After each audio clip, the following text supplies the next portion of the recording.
Olá, muito boa tarde para você. Está no ar o Pauta Aberta desta quinta-feira, dia 25 de agosto de 2022. É o seu noticiário da tarde aqui na TV Evangelizar. Falamos ao vivo para todo o país e eu quero a sua companhia. Nós vamos a partir de agora, então, com os nossos destaques do jornal de hoje. Um Brasil de inadimplentes. Um levantamento feito pelo Serasa Experian e divulgado hoje revela que o Brasil tem 67 milhões e 600 mil devedores. O número de endividados é o mais alto desde 2016. Apenas no estado de São Paulo estão nada menos do que 16 milhões dos endividados do país. Eleições 2022, o Tribunal Superior Eleitoral, após decisão unânime, destaca: nada de celular na hora do voto. O eleitor que chegar à sessão com o aparelho terá de entregá-lo ao mesário ou a um parente que esteja distante da urna de votação. Um caso único na medicina. Na Itália, a paciente é diagnosticado positivo para 3 doenças simultaneamente: Covid, varíola dos macacos e HIV. De tão raro, o episódio chama a atenção de especialistas e de toda a comunidade científica. Estamos no Agosto Dourado, que traz um alerta sobre a importância do aleitamento materno. A gente destaca aqui porque o leite da mãe é indispensável aos bebês. E o Pauta Aberta mostra também um achado arqueológico único no deserto em Israel. Os exploradores e pesquisadores acabam de divulgar as imagens surpreendentes da mansão luxuosa que ficou por séculos escondida e que já está na lista do patrimônio arqueológico do país. Fique ligadinho com a gente, Pauta Aberta desta quinta-feira está no ar.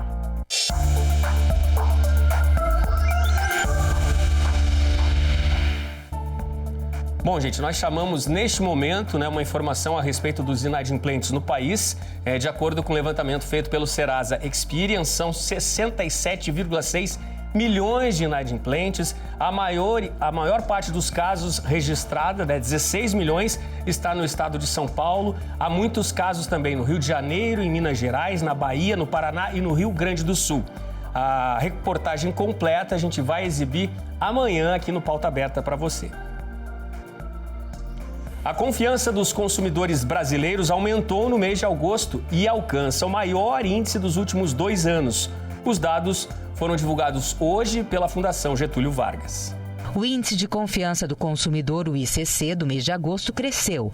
Isso se deve à expectativa de melhoras no setor econômico nos próximos meses. Mas os especialistas alertam que as eleições podem gerar instabilidade nesta área.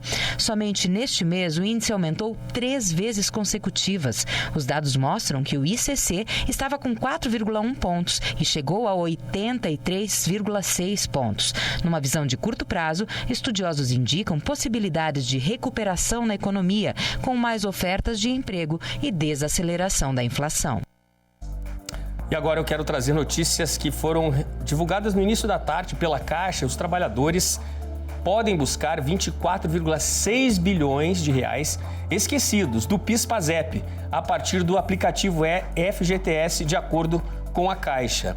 As informações ainda destacam que esses 24,6 bilhões em cotas do PIS/PASEP estão disponíveis para 10 milhões e 600 mil pessoas, né? São esses os contribuintes, os trabalhadores que têm valores a receber. Quem tem direito a receber esses recursos são aqueles que trabalharam com carteira assinada na iniciativa privada ou como servidores públicos entre os anos de 1971 e 1988. O valor médio das cotas que serão liberadas, ele é de R$ 2.300, mas o saldo individual de cada um vai depender de quanto tempo essa pessoa trabalhou entre os anos de 71 e 88 e de qual era o salário desse servidor ou deste trabalhador naquela época. Então, essas, portanto, são informações divulgadas agora há pouco pela Caixa com relação à liberação aí de recursos, mais de 10 milhões, mais de 24 bilhões de reais, liberados a 10 milhões de trabalhadores do PIS/PASEP aí.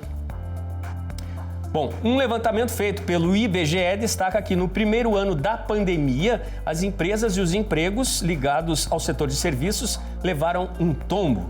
Na contramão deste recuo pesado à economia do país, alguns programas do governo federal garantiram os negócios durante a turbulência, e de alguma forma seguraram alguns efeitos da forte crise. Em 2020, o setor de serviços não financeiros tinha 1.400.000 empresas, que geraram 1,8 trilhão de reais em receita líquida. O setor empregou 12.500.000 pessoas. Os maiores aumentos em participação na receita foram observados nas atividades profissionais, administrativas e complementares, com 28,4%. Esses setores incluem, por exemplo, os escritórios de advocacia e contabilidade. Por outro lado, nos dados gerais, o número de empresas do setor de serviços caiu 1,1% frente a 2019, enquanto o pessoal ocupado recuou 2,4%.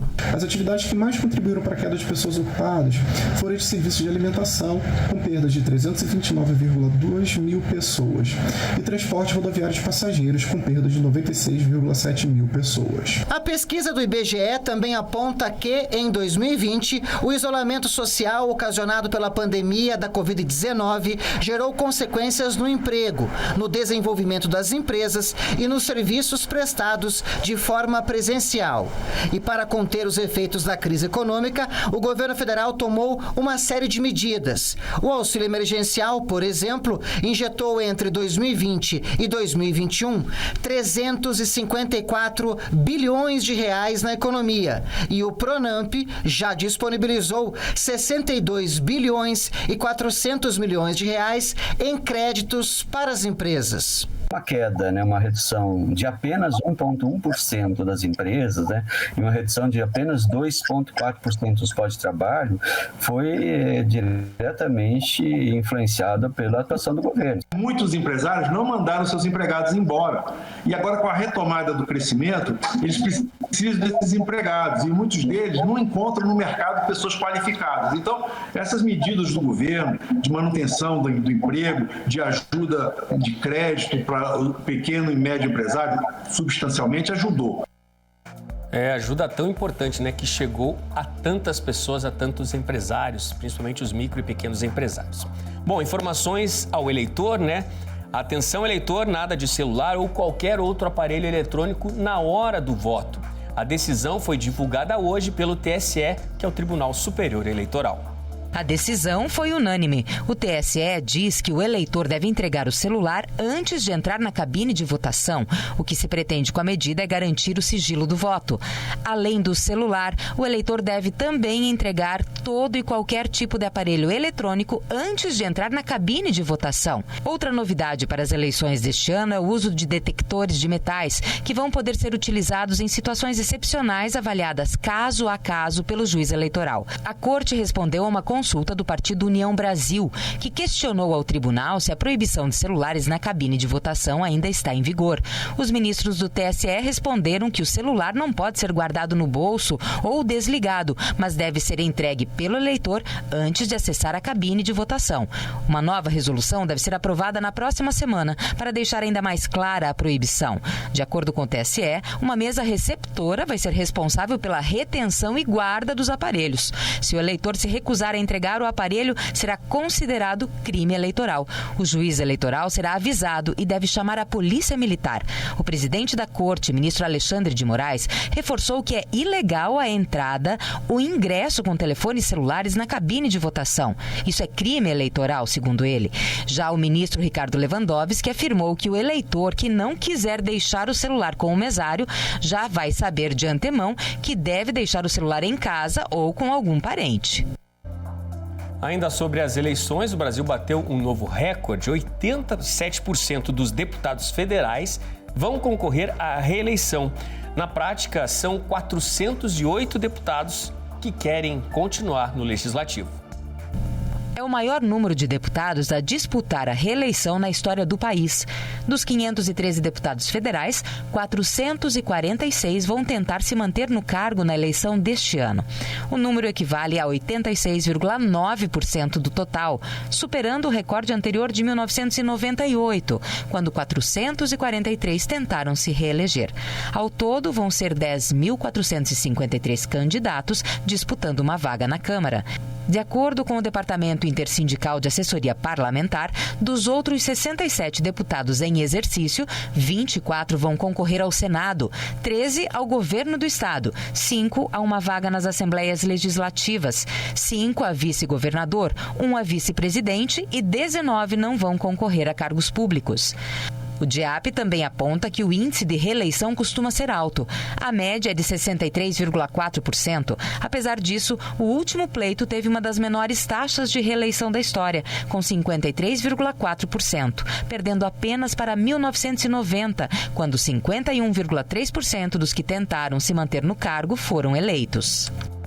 Nosso assunto agora é saúde. Eu quero trazer para você de casa um caso que é único no mundo. Aconteceu na Itália. Um homem de 36 anos é considerado aí o primeiro registro, foi registrado aí positivo para Covid-19, HIV e também varíola dos macacos. O relato do caso foi publicado no Journal of Infection.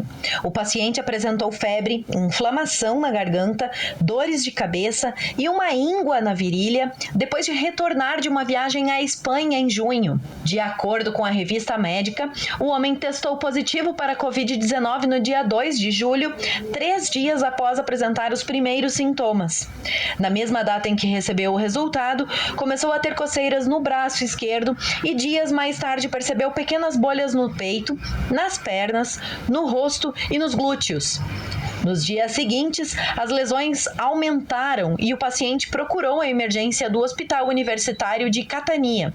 Lá, ele recebeu um resultado positivo para a varíola dos macacos. Na mesma ocasião, ao realizar outros exames para identificar a possibilidade de infecções sexualmente transmissíveis, o homem descobriu que também era portador do vírus HIV. O paciente recebeu alta médica e foi instruído a terminar o período de isolamento em casa. Os profissionais de saúde alertaram que os sintomas de varíola dos macacos e de Covid-19 podem se sobrepor e por isso é importante que os hábitos sexuais sejam levados em conta durante a anamnese para a realização do diagnóstico correto. A equipe também acrescentou que este é o único caso registrado de contaminação tripla de Covid, HIV e varíola dos macacos. E a música sertaneja está de luto. Morreu ontem Marilene Galvão, aos 80 anos de idade. Ela fazia parte da dupla Irmãs Galvão. Tinha Alzheimer, mas a causa da morte não foi divulgada pelos familiares. Para homenagear a cantora, que faz parte da história da música brasileira, a TV Evangelizar vai exibir agora uma reportagem que traz um pouquinho dessa trajetória, desta que foi uma das duplas mais famosas do país. Olha só.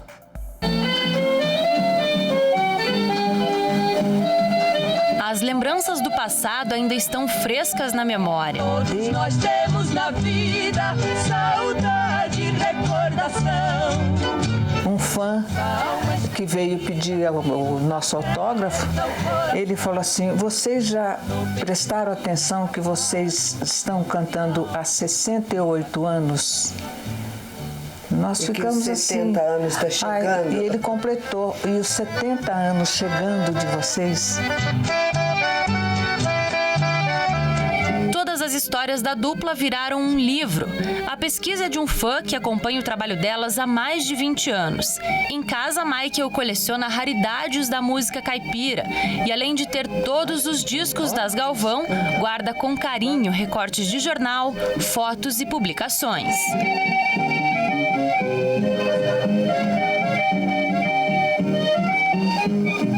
Nesses fragmentos a gente conta a história das Irmãs Galvão, as conquistas, as dificuldades, né, da carreira. A gente conta, acima de tudo, das conquistas, das dificuldades, a gente conta o exemplo de luta, o exemplo de perseverança, aquele exemplo que elas trazem até hoje, que tudo é possível. Se me abraça apertado, suspiro dobrado, que amor sem fim. Que beijinho doce foi.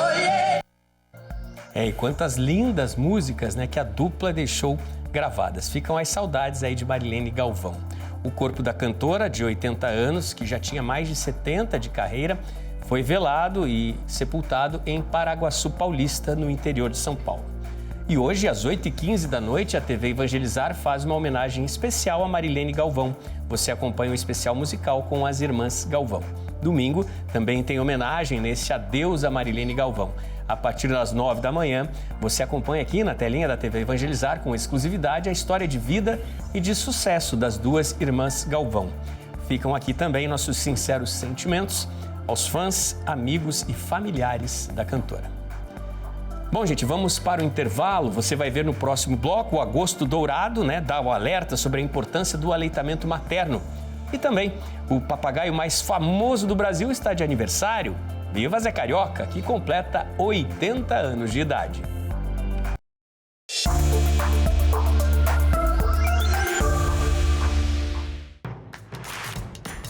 Não perca mais os vídeos da TV Evangelizar. Inscreva-se já.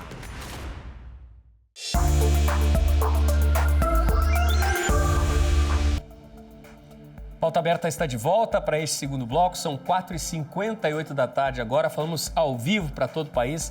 A você de casa, sempre ligadinho com a gente aqui no Pauta Aberta na TV Evangelizar. Muito obrigado pela sua companhia. Vamos falar mais um pouquinho sobre saúde. Agora estamos no Agosto Dourado, época do ano em que damos alertas sobre a importância da amamentação, do leite materno, o alimento mais valioso que a mãe pode dar ao seu bebê. Como hoje em dia tantas mães têm uma lista imensa de compromissos, às vezes uma pausa para este momento mãe, este momento tão único, pode ser aquele tempinho mais importante do dia. O sonho de ser mãe se realizou há 10 meses com a chegada do Vitor. E a amamentação só fortaleceu esse vínculo de amor.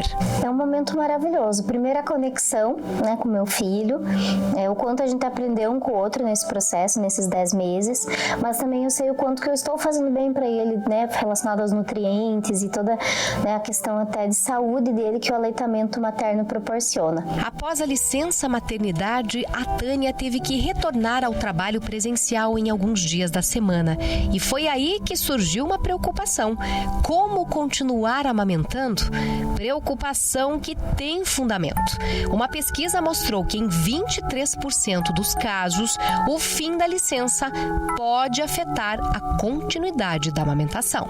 Mas para alívio da Tânia, a empresa onde ela trabalha criou esse espaço. Uma sala de apoio à amamentação, local onde ela pode coletar o leite e garantir o alimento mais importante do mundo para o filho. Isso foi uma iniciativa do grupo para aproximar as mães e trazê-las aqui para dentro de um espaço, mas para acolher mais as mães nesse momento, A gente percebe que a gente tem um grande volume de mães e alunas dentro da instituição que sentem essa necessidade, ter esse espaço para amamentar ou coletar o leite materno. Quando eu fiquei sabendo que tinha sala, eu fiquei muito feliz e confortável, Acho que é um apoio que a empresa dá, que eu posso fazer isso e continuar, que ele tome o meu leite. Eu faço a retirada, uso a bomba elétrica, congelo na geladeira e quando eu vou embora eu levo e congelo em casa. No outro dia eu mando para a escolinha.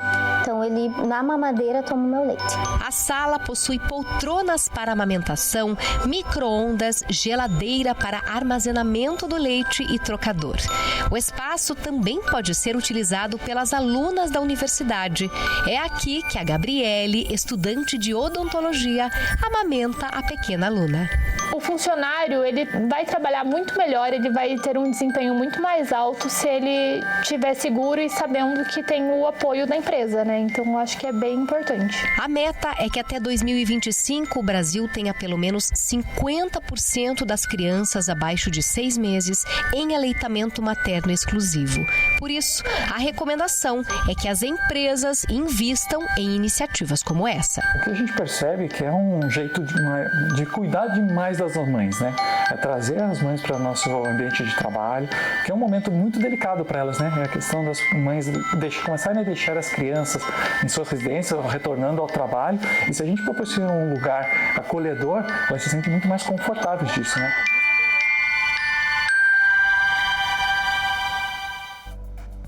Uma iniciativa simples, e importantíssima. Olha, sem dúvida, este é um alerta para as empresas, mas também para que esta prática passe a se tornar algo mais natural em outros locais, em órgãos públicos, clubes, shopping centers. Por que não, Pensar em priorizar a hora do mamar para quem tanto precisa e depende deste alimento que é tão valioso, que é o leite produzido pela mamãe. Nosso assunto agora é um achado arqueológico único, inusitado. A Autoridade de Antiguidades em Israel divulgou esta semana a descoberta de um edifício luxuoso. Mais de 1000 anos de idade ele teria, de acordo com as autoridades israelenses, e esse achado ocorreu na região do deserto de Negev. A postagem feita no Instagram mostra uma mansão luxuosa que contém um pátio central sobreposto a um complexo abobadado e uma cisterna de água escavada em uma rocha de 3 metros de profundidade, datada da Era Islâmica, séculos 8 a 9 depois de Cristo. A propriedade rural de 1.200 anos é a primeira do tipo descoberta na região. A vila era composta por 4 alas com quartos para atender às necessidades dos moradores.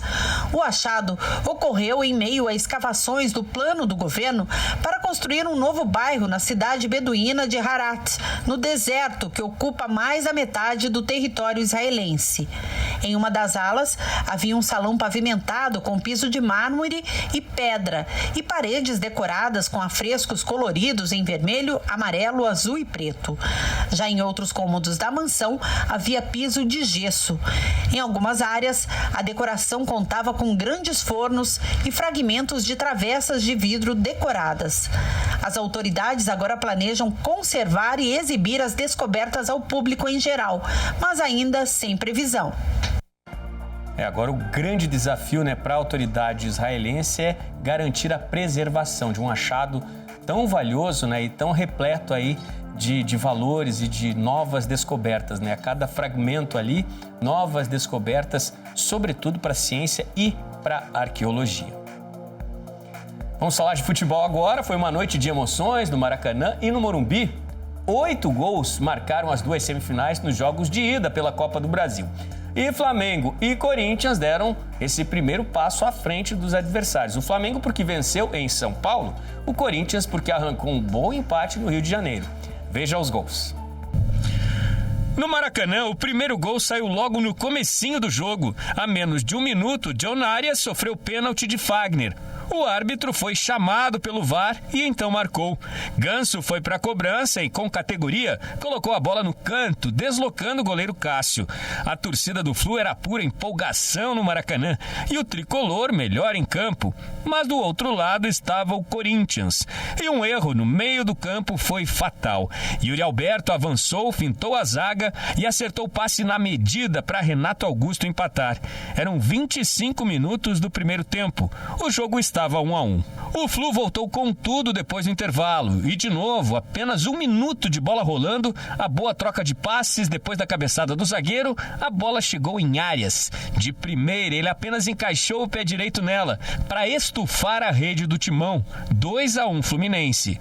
A vitória parecia estar garantida ao tricolor carioca, mas, depois de outro erro na saída de bola, o Corinthians ficou com ela, avançou e passe chegou certinho aos pés de Roger Guedes.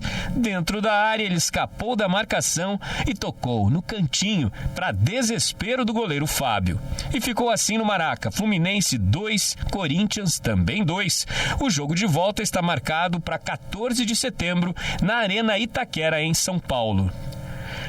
No estádio do Morumbi lotado, São Paulo recebeu o Flamengo e todo o apoio da torcida tricolor não foi suficiente para parar o rubro-negro carioca de Dorival Júnior. Eram apenas 6 minutos de jogo e a jogada rápida do ataque rubro-negro logo deixava apreensiva a defesa dos donos da casa. O São Paulo foi ligeiro na resposta, Patrick cabeceou certinho e Santos estava lá para fazer a defesa. Aos 11 minutos, tudo já começava a se definir.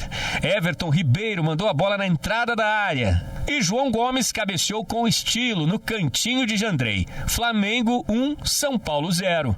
O São Paulo brigava, teve bola na trave do Patrick e o ataque chegava perto. Parecia que o empate seria questão de tempo, mas o Flamengo, mortal nos contra-ataques, não perdoou. Depois da roubada de bola de Arrascaeta, bola de pé em pé, no primeiro chute, defesa de Jandrei, no rebote, Gabriel Barbosa marcou. Flamengo 2-0. O São Paulo lutava e então foi certeiro. Depois de boa troca de passes, a bola chegou em Rodrigo Nestor, que descontou 2-1. Correndo contra o tempo na busca do empate, o São Paulo abriu espaços e o esforço lá na frente foi fatal na defesa. A bola chegou rápida ao ataque do Flamengo e Cebolinha, entre os zagueiros, encontrou espaço e fechou a conta no Morumbi. Placar final, Flamengo 3, São Paulo 1. O segundo duelo entre as duas equipes também está marcado para 14 de setembro, na casa do Flamengo, o Maracanã. E agora nosso assunto é um papagaio debochado, gente boa e cheio de histórias. Eu aposto que você conhece. É Zé Carioca, que bonitão daquele jeito está completando 80 anos. Não parece, mas o Zé Carioca está completando 80 anos, enxutão. O personagem de Walt Disney foi criado inspirado no morador do Rio de Janeiro e surgiu numa época de aproximação dos governos norte-americano e brasileiro. Em 1941, Walt Disney visitou o Brasil e ficou encantado com as paisagens da cidade maravilhosa. Daí veio a ideia de um novo personagem, o Zé Carioca, com a ginga típica do brasileiro da época. Olha, venha de lá um abraço, um mesmo daqueles, um quebra-costelas, um bem carioca, bem amigo, seja bem-vindo, meu caro. A estreia aconteceu no ano seguinte, num filme em que a estrela principal era o Pato Donald. Zé Carioca ganhou ainda mais espaço no imaginário com a popularização mundial das músicas brasileiras. Nessa época, era normal associar Aquarela do Brasil, de Ari Barroso, ao personagem simpático e pé de valsa. Atualmente, histórias em quadrinho continuam sendo feitas com o personagem. O perfil mudou, mas continua brasileiríssimo. Zé Carioca está sempre com contas a pagar, problemas a resolver, mas não perde nunca, jamais, o bom humor e o prazer de viver. E viva o Zé, grande e querido Zé Carioca. Eu quero te convidar agora a fazer uma rápida viagem a Marialva, no noroeste do Paraná. É por lá que as rosas florescem lindíssimas. É por lá também que começa a florescer um bom negócio que apenas há 30 anos já faz parte da história de uma família que veio de São Paulo para o Paraná.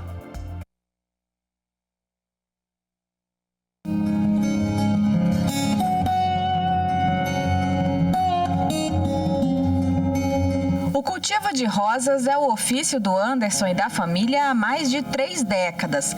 Tudo começou em Atibaia, interior de São Paulo. E há 17 anos, eles decidiram migrar para o solo paranaense. E na área rural do município de Marialva, região noroeste do estado, eles encontraram as boas condições que precisavam para continuar com o trabalho. Devido a muitas doenças que estava tendo lá em São Paulo, né, nas flores, a gente viemos para cá, a questão disso, que aqui não tinha tanta doenças. E aí aqui, né, a gente cultivando e graças a Deus estamos aí até hoje aí nesse ramo aí das flores aí. Reconhecido por ser o maior produtor de uvas do estado do Paraná, o município tem como promissor o cultivo de rosas em área protegida, principalmente para a agricultura familiar. No cultivo protegido, o produtor ele consegue produzir mais numa área menor e com um produto de melhor qualidade.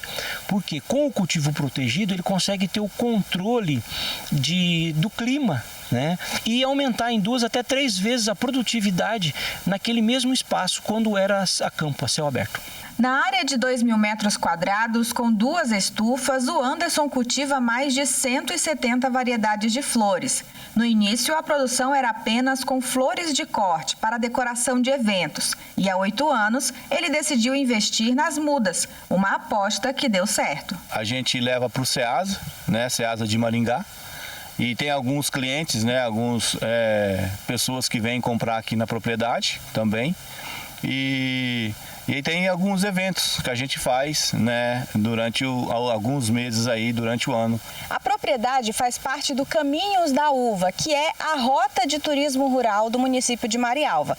E isso permite que eles recebam aqui visitantes para conhecerem a produção, mas também possibilita que participem de feiras e exposições, o que abre novos mercados para os produtores. A inserção desses produtores no Caminhos da Uva é para isso, você criar um mix de atrações, né?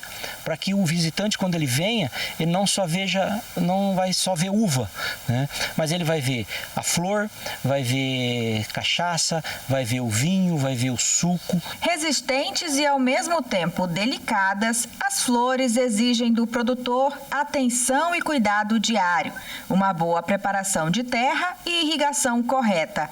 Para ver a natureza revelar sua beleza, é preciso também disposição, paciência e fé.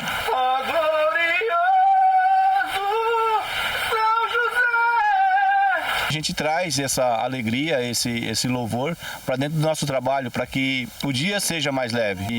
E a minha esposa, meus filhos aqui, tudo junto aqui, trabalhando junto. Isso é uma graça de Deus. Isso é o que eu peço a Deus, que todos os dias Ele nos dá esses momentos bonitos para que a gente possa cultivar aí as nossas flores.